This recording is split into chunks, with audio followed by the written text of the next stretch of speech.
If you ask millennials and Gen Z to name their favorite piece of Star Wars media other than the films, 9 out of 10 times they'd say LEGO Star Wars and the Battlefront duology. Not only do these games allow you to relive memories from the original trilogy and the at the time new and fancy prequel trilogy, but they allow you to create new memories in the world of Star Wars. While EA rebooted Star Wars Battlefront in 2015, it felt like an approximation of what fans loved and missed about the franchise. Its sequel in 2017 caused a whole slew of discussions on the ethics of microtransactions, which turned off a lot of people despite it getting good eventually.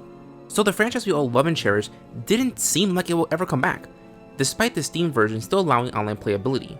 2024 ushers the 20th anniversary of the original Battlefront games, and instead of thinking back to those great times, Asper told everyone to just play the games when they announced the Star Wars Battlefront Classic Collection, and it's to be released in less than a month. Not only are we getting a yassified version of the classic games, but we're getting a new and meaty netcode that will allow up to 64-player online play. So if you can't fit everyone on your couch for some split-screen co-op, you and 64 of your closest family and friends can put the wars in Star Wars. I grew up playing the games on the original Xbox and on the Xbox 360 via backwards compatibility, so I never knew that the other game versions had missing content. So to make this the ultimate way to play these classic games, they took every piece of exclusive content and placed it in the collection. This includes Jabba's palace in the original Battlefront and Asajj Ventress and Kit Fisto as special characters in the original Battlefront 2. These were exclusive to the original Xbox, and now they're being made available across the board. In the original Battlefront 2, the mode Hero Assault was exclusively hosted on Tatooine, but in the Classic Collection, you can duke it out as various heroes and villains from across the galaxy in every map available. Usually this is the part where I list off concerns about the port, but because of how short the trailer was, there's not much to dig into other than general excitement. I mean, you could complain about how is this game 50 gigs and why is it $31, but I feel like those things are more of a preferential thing rather than actual points of contention, at least in my opinion.